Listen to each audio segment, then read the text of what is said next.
'Twas the night before Christmas, when all through the house not a creature was stirring, not even a mouse. The stockings were hung by the chimney with care, in hopes that St. Nicholas soon would be there. Welcome to a special holiday episode of the Horror After Dark podcast in the sack with JT. Alright, so let's talk Black Christmas 1974. Now, this is like the Christmas horror film. This is a lot of people's favorite horror film. And I could see it. This movie is a masterpiece. This movie is a classic. We have John Saxon in here, Olivia Hussey, Margot Kidder, Art Hindle. The cast is great in this movie. The Christmas aesthetic, Bob Clark nailed it. I mean, this does have one of the best Christmas atmospheres in any film that I've ever seen. I watch it every, Christmas time, every December. The movie is creepy as shit at times. The phone calls are very, very eerie still to this day. The whole character of Billy and how mysterious he is, we don't find out anything about him. We don't have any backstory, really. It's very ambiguous at the end of this movie. And I really like that. And it's how Halloween should have fucking ended and never had a sequel after that. You guys know how I don't like 2's whole reveal of Laurie and Michael being brother and sister. But this film obviously was a huge influence on Carpenter's Halloween just 4 years later. With the whole atmosphere of the movie, with a bunch of teenagers in peril from a psychotic killer that we don't really see. There's a lot of really, really great camera work in this film, and there's a lot of great shots. One of the most iconic shots in horror, I would say, is, I don't know the character's name, the girl, the first one who's killed, when she's strangled with the plastic wrap. And she's just rocking in the chair in the attic. What an iconic shot that is. But yeah, huge influence on Carpenter for Halloween. And I'm pretty sure Clark said to Carpenter, you should make the sequel, but set it on Halloween, like the sequel to Black Christmas, but set it on Halloween. And he gave him reins to rip this movie off, basically. I don't want to say completely rip it off, but he basically gave him the template and said you should make the sequel to this. So I always thought that was interesting. But without further ado, put on your Christmas hats, get your fucking reindeer ready, and let's deep dive into Black Christmas. And I always think that it's hilarious that Bob Clark directed this and then went on to do A Christmas Story, which is just the polar opposite of a holiday film that you can do. But the way that this opens, which is Black Christmas, with Silent Night playing, with the exterior shot of the sorority house, with all the Christmas lights everywhere, it establishes the Christmas feeling right from second one in this movie. Now, having said all of the praise I have said so far, I don't hold this movie up on a pedestal like many people do. I watch it every year, yeah, but it's not a movie I love to death. Like I said, it's a masterfully made film, and it was hugely influential on horror in general, especially holiday horror, Christmas horror. I don't know, it's just not a film that I love, that I have so much, adoration for, that I have to throw it on more often than around Christmas time. It's just, I don't know, it's missing something for me that makes me just ooze with love for this film. If I didn't see this movie again, I could survive. That's basically what I'm trying to say. If you took away some of my favorite movies, like Carpenter's The Thing and Halloween and Evil Dead 2 and Day of the Dead, movies like that, and they just were erased from cinema history, I would start fucking panicking that I'd never be able to see those movies again. If this movie disappeared, I'd be fine. And I know that's a bit of an unpopular opinion regarding this classic film. Still love it. Still think that it's a masterpiece, as I said, but you could still have films that you view as excellent movies or phenomenal films or films with almost no flaws and still just not have the same amount of love for them and desire to rewatch them as often as movies that are even just bad movies, but you have the love for. So there's definitely the distinction there, but it's not a film I love with all my heart. But it is a film that left such a big mark on cinema and just does the whole Christmas horror thing so extraordinarily well that it's still a film that I have to watch every year. So I do have love for this film. I'm just not over the world for it like a lot of people are. We get some of the earliest, killer POV shots in this film. Another thing that directly inspired Carpenter with Halloween. With that one shot that opens this movie from the POV of Billy as he gets close to the house and then climbs up into the attic. What an excellent opening shot that is. But Olivia Hussey is great in this as Jess. This movie dealt with some pretty taboo shit for 74 also, with the whole pregnancy and abortion subplot with Jess and her boyfriend. But Margot Kidder as Barb, she is the highlight of this movie for me. She is absolutely hysterical in this film. She has some of the best lines in this movie. She has the best lines in this movie. What do I say? The best lines by far in this film when she's getting all drunk and stuff. Why don't you lick a light socket? Maybe that'll give you a charge or something like that. She has so many great lines in this film. I mean, Margot Kidder is fantastic, and she was beautiful too back then. And of course, we have John Saxon, who's just a legend and has been in everything. We all love John Saxon. Jess, we didn't get him. Look, there wasn't enough time. You'll have to keep him on the line longer. I see. And he's great in this as usual. The cinematography in this movie is great. And this movie, obviously, it came out in the 70s, the early 70s. But it has that 70s look to it. This movie is one of those films when someone mentions 70s horror, this is one of the first movies that comes to mind. Just because how it looks so 70s. Like, I don't want to say it's dated looking, but almost to that extent. It's like a time capsule for the 70s look. Claire, that's her name. She's gorgeous too in this film. All the sorority girls are very, very attractive. But she's not going to be hanging around. She's like the first to leave, but unfortunately she doesn't get to leave. So they're having their Christmas party, and Claire is about to go upstairs and get ready to leave and pack, and they get another phone call. The first one that we hear in the movie. And I like how they nickname him the Moaner. Hello? Hey, quiet! It's him again! The Mona! But man, these calls really, really hold up. All these decades later, they are so creepy, and how it sounds like multiple voices at the same time, and the laughing, and just the vulgarity of it too. And again, for 74.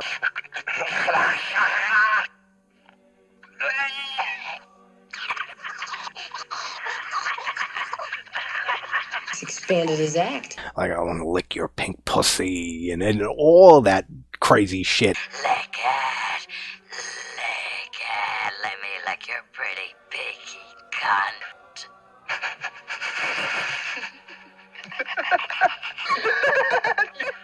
Pretty big cunt. And her great line. You want my fat cock too? Oh, why don't you go find a wall socket and stick your tongue in it? That'll give you a charge. I'm going to kill you. And then Mrs. Mack, the house mother. Great character. And she comes in, she's smoking a cigarette, she's all decked out in her outfit. She's like a closet alcoholic too. She's a great character. But yeah, and in the scene in the bedroom with Claire when she's packing, leading up to her getting killed and strangled by Billy, there is so much suspense in that and so much build-up. It's really well done, and then leads to that just iconic shot. Oh, and not all the sorority girls are that great looking. There's a few ones that aren't too good. But for the most part, good batting average here at the sorority house. But Claire is by far the cutest for me. She has just a natural beauty to her. She has such a naturally pretty face. You know who she reminds me of? Reminds me of the main character, I forget her name, the main girl in Tobe Hooper's The Funhouse. She has a very natural, beautiful face too. But I mean, Claire, they kill her off, the hottest chick in the movie within the first 15 minutes or so. And that's the last one that you want mouth agape with a bag on her head. Yeah, then Mrs. Mack, when she says goodnight to one of the girls and she's alone in the room, she goes over to the bookcase and she goes, She's running her fingers, B for booze, and she pulls the book out, it's hollowed out, and she opens it up, and she has her bottle of liquor hidden in there. That's so funny, but why hide it in there? I mean, she carries around a pocketbook. Can't she just shove that shit in there and carry it around with her? I mean, I don't know why she has to hide it in the sorority house that she doesn't live in. This bitch has bottles hidden all over the house. She has one hidden in the toilet cover attached to the string. And she pulls it out. Man, she is so funny. And great use of shadows in this movie for Billy. When we see him, we don't see him, but we see his shadow carrying Claire's body up into the attic. Like, I love how Bob Clark hid Billy from us throughout the entire movie. It's very effective. Actually, I shouldn't even say just for Billy. All of the lighting and usage of shadows in this movie is excellent. Like when Jess goes upstairs to knock on Claire's door, and that's when we finally get that infamous shot of her rocking upstairs in the chair in the attic. But Jess going around the house, and throughout this whole movie, the house is lit very well, and it also makes the lights from the Christmas decorations and all the Christmas lights stand out and be even more prominent. So Claire's father comes looking for her because she was supposed to meet him at the train station, and he can't find her, so he finds Mrs. Mack, and she takes him to the sorority house. She's not there. And then another great shot of her in the attic when Miss Mack and the father are getting in the cab to leave the sorority house. And I didn't even talk about how, yeah, this movie is one of the first slasher films, and a lot of the times this film is credited as the first slasher movie. You guys know how I feel about that. It's Mario Bava's Twitch of the Death Nerve or A Bay of Blood. For me, that is the first true slasher film, and the film that molded the slasher genre into what it became in the 80s. But this was absolutely one of the earliest slasher films, and like I said earlier, it had such a huge influence on Halloween, which without Halloween, we wouldn't have had Friday the 13th and the whole slasher craze of the 80s. Then we have the whole subplot of Jess and her boyfriend Peter, and that she's pregnant, she wants an abortion, and he doesn't want her to get the abortion. So, like I said, this went into some taboo areas for the time. And I think Jess is written as such a strong female character. She's such a great female lead in a horror film. Now, before we get to the remake from '06, which greatly expands upon Billy's character and his sister Agnes, which we hear the name Agnes in this film. Like I said, it sounds like there's multiple voices. It is all coming from Billy, but just the way they recorded it, the sound design's excellent for those phone calls. What your mother and I must know is, where did you put the baby, Betsy? You've got the wrong number. Where did you put Agnes, Billy? Look, I'm telling you, you have the wrong number. I know you're there, Billy. Your answer is Billy. Who are you? For God's sake, what are you doing? But we don't find out anything really about Billy except that he used to live there. Right? Or am I confusing that with the remake? Because it does add a lot of backstory. I think they do mention, though, that a guy named Billy used to live in this house. Or, again, it could be the remake. I don't know. We'll find out with the remake. But I like how Agnes is mentioned in this movie and how they expanded upon that whole character in the remake from '06. I love when Barb goes to the sheriff to report Claire's disappearance, that she's missing. And he doesn't believe anything happened to her, that she's fine. But I love how Barb gives the phone number to the sorority house when he asks, and she says fellatio 20880 or something like that. And then he says, excuse me, and she starts spelling fellatio for him to write that. All of that's gold. Then Jess ends up going to meet her friend Chris, who's been taking Claire out, and both of them go down to the sheriff's station, and that's where we first see the great John Saxon, who takes them in to talk to them because the other guy, Nash, wasn't taking it seriously at all. Another epic scene from Margot Kidder, when Barb is sitting on the couch, and she's drunk. You could tell she's got a nice buzz on. And Claire's father is there with Miss Mack and one of the uglier sorority girls at the house. And they're eating. And she just comes up to the father. Did you know that there's a species of turtle that can have sex for 3 days straight? And Miss Mac is like trying to shut it down, saying like, Barb, she's like, no, really? No, just 24 hours a day, 3 days, ba-womp, ba-womp. All of that is hysterical. She is the best character in this movie. She says that she went down to the zoo and watched the turtles fuck. Like, that's how she knows. That's so funny. Then she starts cracking herself up. She says that she went over, because she didn't stay for the 3 days for the turtles, she went over to the zebras because they last 30 seconds, and that she can't get 3 minutes, falls back on the couch, laughing drunk. Oh, so good. And the way that she just turns on a dime, where after she's cracking herself up, then she turns serious and gets like an emotional drunk and saying, if everybody thinks I'm the one who drove her away, meaning Claire, and if she's dead, it's her fault. Why doesn't somebody just come out and say it? And then they all tell her, like, you're drunk, go to bed. There's a lot of tension in that scene, and it's very dramatic. The way that she goes from all that hilarious dialogue to a really sincere and emotional performance. Just that whole scene there alone shows what a great actress Kidder was. And I always forget Art Hindle's in this movie because he went on to be in my favorite Cronenberg film in '79, The Brood. Always forget he's in this. Then they end up having a search party to look for Claire, and it's a cool little detail that you hear earlier in the movie when Chris and Jess barge into the sheriff's station.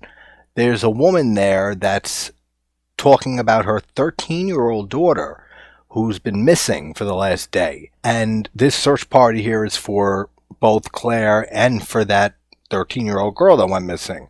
So I like how the only way I take it is Billy killed her before getting to the sorority house, right? That's what's implied. So nice little detail that he's killed already before he went on to the sorority house and took up residence in the attic. Oh, okay, that's right. So her death and disappearance, the younger girl, happened, they say, today, and Claire was killed the night before. So that means Billy doesn't just stay in the attic this entire time. He had to have left the attic and left the house, and it's in a park is the last place she was seen.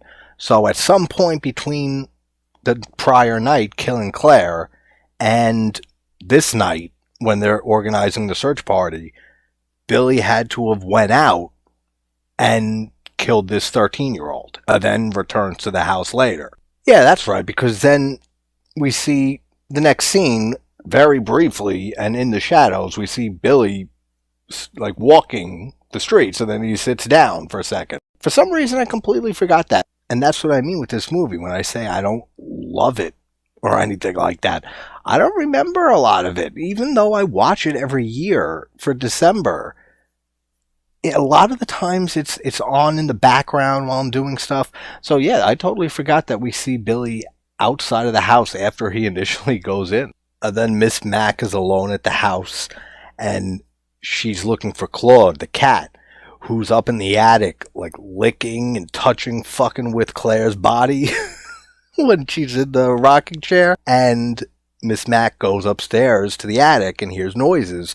And I like how Billy imitates cat meows, because he did it in the scene with Claire to get her to the closet. I think that's him doing it again, like, because Claude, the cat, is in the attic. So it could be the cat, but I like to think that's Billy using the meow again to get her attention and to get her up there. And then we get her hilarious kill when he takes the hook on the pulley and she notices Claire's body and the shock on her face, and then she slowly turns around because she hears like Billy breathing and lets go of the hook, and it comes and smashes her in the face. And then great shot, but so obviously a dummy. I mean, it looks a little ridiculous. When she gets pulled up into the attic, her shoes fall off. That's a nice touch. Overall, a good and fun kill. Great POV camera work, and disturbing how Billy sounds in the attic. When the guy comes and knocks on the door, asks if someone's home, nobody's home, he gets back in the cab, and then Billy has like this fucking meltdown, and he starts destroying the attic.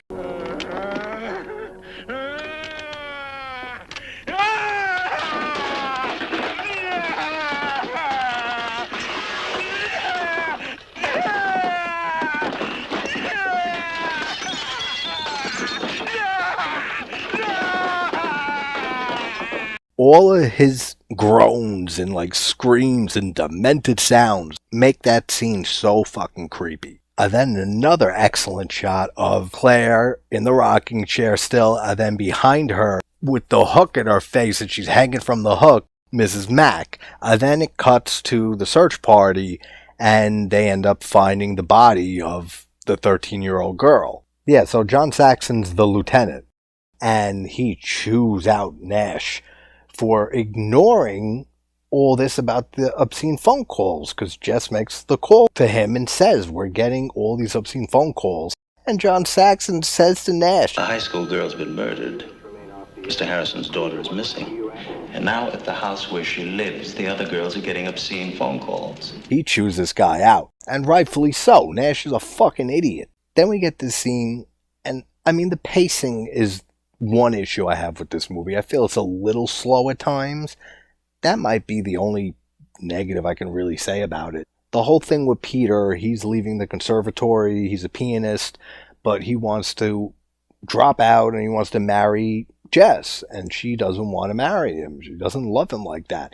And then they're talking about all of that, and she says that she has dreams that she wants to, accomplish and get things done in her life that she wouldn't be able to do if she marries him, and then just flat out says, I don't want to marry you. So it goes on a little long. I mean, the whole subplot, like I said, it was brave to put that in here. It's just not that engaging to me. I love how the whole fellatio joke comes back into play, and they're laughing at Nash, John Saxon, and one of the other sergeants, because it's written down as part of the phone number, because Barb told him that it's the new exchange, FE. And he's grilling him on it, saying, like, you need written instructions for everything. And then he says it's something dirty, ain't it? Funny scene. So then John Saxon and one of the other guys come to the house and they look around, they don't find anything, and they end up tapping the phone. So now anytime that they get a phone call from now on, they have to keep him on the line as long as possible so they can trace the calls. I've tapped this phone so that when it rings, it'll ring at the station house too. Which, infamously, at the end of this movie, we get the line, the calls are coming from inside the house and all of that. But great creepy shot too, when we're back in the attic and Billy's sitting right in front of the rocking chair with Claire in it, and he put a doll like on her lap, under her arm, and he says, I went and hunted a rabbit or some shit like that. Everything he says is so creepy in this film. And not only is Barb the best character in this movie, in my opinion, I think she has the best death and kill here, too. This whole scene is shot so stylistically. I love how the editing is during this kill of Barb. We have Billy creeping into her room, and then she has an asthma attack, and she thinks that she was having a nightmare of a stranger coming into her room, and Jess comes upstairs, comforts her, leaves because the carolers get to the house, and Jess is outside listening to the Christmas carolers. And then Billy sneaks back into Barb's room and grabs that cool-looking glass unicorn and starts calling her Agnes several times, and then starts stabbing her repeatedly. It's edited with interspliced cuts of the carolers singing while she's getting stabbed repeatedly. All of that is great. That's my favorite kill in this movie. So it's just Jess and Phil, one of the not so great looking ones, in the house together. And Barb, who they think is sleeping, but she's dead now. And then she gets another call from Billy. They don't have enough time to trace it. And then Peter calls, and he's a wreck. He's crying. He's saying, don't kill the baby. And then she gets a call. Just this woman never wants to hear a fucking phone ring again by the end of this movie. If she survives, which we'll get to in a little bit. But John Saxon tries to have the guy trace the call that Peter's making also to see if they can find out where he is. Then they start suspecting that Peter might be the killer and that he, just snapped because of this whole pregnancy thing and that she wants to have an abortion, doesn't want to have the kid. But there's a great subtle background shot of Billy's shadow lurking around behind one of the doors in the room when Saxon asks her on the phone if Peter was around when any of the phone calls came in, and then she remembers that, yeah, he was. Like, during the first phone call, he was at the house. So it couldn't have been him, but you see the shadow of Billy moving around behind them in the background. No attention really brought to it. Very, very well done. So then Phil goes looking for Barb in a room, and she goes right past the door, and then the door slams shut. So Billy slams it, he kills her, then he makes another phone call, and we get the great reveal here, where after the phone call, which is equally as disturbing as every other one, and he mentions Agnes a lot in this one. Where's Agnes? Saxon ends up getting a call saying that we trace this one. The calls are coming from 6 Belmont Street. He thinks that Nash got it confused. He said, no, that's where the calls are going into. He says that's where they're coming out of also. And then it dawns on Saxon. And he says, all right, listen, I need you to call, because he tries calling the patrolman who's outside the house. And we get that cool little shot of him with his throat slit in the police car. Jennings, where the hell are you? And he tells Nash, don't blow this. Just tell her to put the phone down, walk right outside the front door, and just get out of there. Don't even say that the person's in the house. And Nash, if you blow this, I'll kill you. And what does Nash do? He fucks it up. Yes, the caller is in the house. The calls are coming from the house. I mean, he kind of had to, because he said exactly what Saxon told him to. And she still was kind of asking questions, and she said she's going to go upstairs and then wake up Barb and Phil, and he's trying to say no, so he had to, but still, I mean, he still blew it. And Hussey's performance here, when she's screaming up to Barb and Phil and saying, answer me, please, answer. Excellent.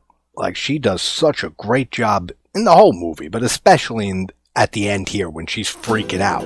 And then, great ending. But I have a question. First, great shot when we see Barb and Phil's bodies in Barb's bed, like together, when Jess goes in there looking for them. Then we see the iconic shot of Billy's eye, through the slot of the door, and he's calling her Agnes. Then she pushes the door against him. He starts wailing and screaming in his creepy ass way.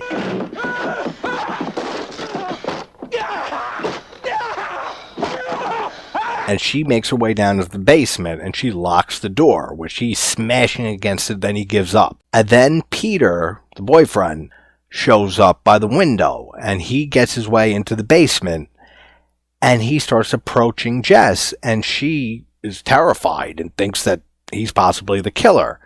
But we don't see her kill him. She has the fireplace poker. Now, is there any way that Billy killed Peter? Or was it definitely Jess? Because like I said, we don't see it. I've always assumed that it was Jess, and she just, freaked out and panicked thinking that he was going to kill her, and she preemptively, assumed shit and killed him. But then they make the comment, because then they bring her up to bed, and they give her medication, says that you won't be able to talk to her probably until the morning. So they haven't been able to get her side of what happened down there.